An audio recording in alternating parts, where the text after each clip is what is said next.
Imagine being 27 years old, no completed PhD, no wealthy family dynasty, no Wall Street career, and living in a tiny office, showering at a public gym because you can't afford a decent apartment. Now imagine that just a few years later, you sell your company for more than 300 million and walk away with roughly 22 million in your pocket.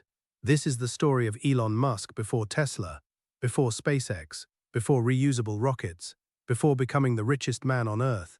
Because the truth is, Elon Musk didn't make his first million with electric cars, he didn't make it with artificial intelligence, and he certainly didn't make it with space travel.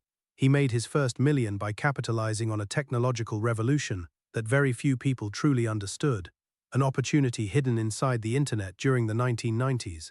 And understanding this story reveals one of the greatest lessons about wealth in the modern era: the difference between people who merely witness economic transformation and those who build fortunes from it. To understand how it all started, we need to go back long before Elon Musk became famous, long before the billions, long before the headlines. We need to go back to South Africa, the 1970s. The country was living under apartheid. Its economy was isolated. Technology was far removed from the world's innovation hubs. And it was in this environment that Elon Reeve Musk was born in 1971. From a very young age, Musk displayed unusual behavior. While most children spent their afternoons playing outside, he spent countless hours reading. And when we say countless, we mean it. According to family members, Musk would often read entire books in a single day: science fiction, encyclopedias, biographies, technical manuals, anything that could help him understand how the world worked. At the age of 12, he created and sold a computer game called Blastar for about 500. It wasn't life-changing money, but it revealed a pattern that would repeat throughout his life. Elon loved building things, and he loved it even more when someone paid him for them. But his real goal was somewhere else. He wanted to get to America, because in his mind, that was where the future was being built. In 1989, Musk left South Africa and moved to Canada. Later, he transferred to the University of Pennsylvania in the United States, and it was there that he began developing a vision that would eventually change his life. At the time, the internet was still largely unknown. Today, that sounds almost impossible to imagine. But in 1993, less than 1% of the global population had internet access. Google didn't exist. Facebook didn't exist. YouTube didn't exist. Even Amazon was still insignificant. Most businesses didn't have websites. The internet was viewed as an academic curiosity. Interesting, perhaps, but not commercially important. And that is precisely what made it such a massive opportunity. In economics, there is a concept called information asymmetry. It occurs when a small group of people recognizes a major shift before everyone else. When that happens, a rare window of opportunity opens, and Elon Musk saw something that most people completely missed. He believed the internet wouldn't simply be another technology. It would become infrastructure, like electricity, like railroads, like highways. And whoever built businesses on top of that infrastructure could become incredibly wealthy. There was only one problem: he had no money. This is a part of the story many people forget. Today, it's easy to look at Elon Musk and see a billionaire. But in the mid-1990s, he was nowhere close. After being accepted into a PhD program at Stanford University, Musk made a decision that shocked many people. He dropped out after just 2 days. 2 days. Stanford was one of the most prestigious universities in the world, but Musk believed the internet was moving too fast. By the time he finished his doctorate, the opportunity might already be gone. So he walked away. No guarantees, no famous investors, no elite network, just an idea, and a brother willing to help. Together, Elon and Kimball Musk founded a company called Zip2 in 1995. The concept seems simple today, but at the time, it was revolutionary. Zip2 helped businesses create an online presence and offered digital city guides. Think of it as a combination of Google Maps, Yelp, and digital yellow pages. Remember the context. In 1995, most businesses relied entirely on printed directories. If someone wanted to find a restaurant or a hotel, they opened a physical phone book. Zip2 wanted to bring that information online. The problem? Almost nobody believed it was necessary. The early years were brutal. Musk and his brother worked nearly non-stop. They slept in the office. They showered at a nearby gym. They shared a single computer. During the day, it was used for coding. At night, it sat beside their makeshift beds. The company came dangerously close to failure multiple times. Customers didn't understand the internet. Investors didn't understand the internet. Many business owners didn't even see a reason to have a website. Imagine trying to sell digital solutions to people who had never used a web browser. That was the challenge. But Musk possessed a trait that would later become one of his defining characteristics: almost irrational persistence.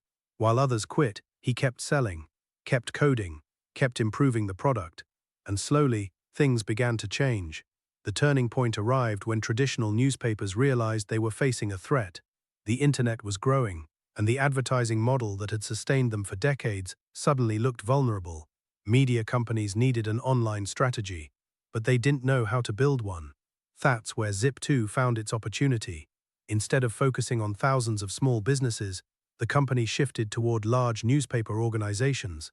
The strategy changed everything. Rather than acquiring customers one at a time, Zip2 could reach entire markets through major media partners. It was a brilliant move, and more importantly, it was scalable. Soon, major newspapers such as the New York Times and Knight Ridder became customers. Suddenly, the struggling startup that had nearly collapsed was growing rapidly. Revenue increased, investors arrived, and for the first time, the market began taking the internet seriously. There's an important economic lesson here. Success often doesn't happen because the idea changes. Success happens because the market finally becomes ready for the idea. Zip2 had been right from the beginning. The world simply needed time to catch up. As internet adoption accelerated, the value of digital companies exploded. We were entering what would later become known as the dot-com boom, an era when investors poured billions of dollars into internet businesses. Today, we know many of those companies eventually failed. But at the time, optimism seemed limitless, and that optimism created enormous opportunities for founders of successful startups. Zip2 was one of them. In just a few years, the company went from obscurity to becoming a highly valuable asset. Large corporations began paying attention. One of them was Compaq.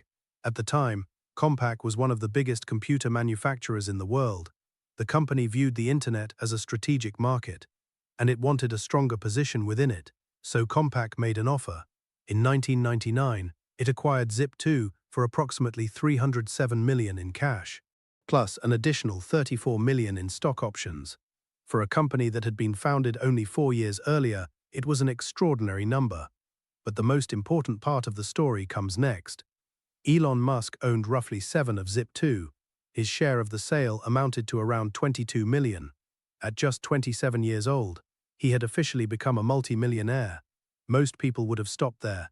After all, $22 million is enough money to completely change a person's life.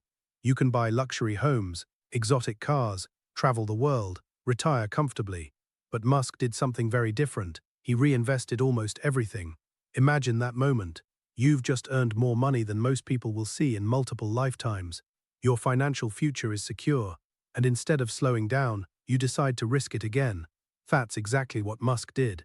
He invested around $12 million into a new online financial startup called X.com, a company that would later evolve into PayPal. The rest is history. PayPal was eventually sold to eBay for $1.5 billion. Then came SpaceX, Tesla, SolarCity, Neuralink, The Boring Company, XAI, and many more ventures. But all of them share the same origin story: the success of Zip2. Without Zip2, there is no PayPal. Without PayPal, there may never have been a SpaceX or a Tesla. The first fortune made the next fortunes possible.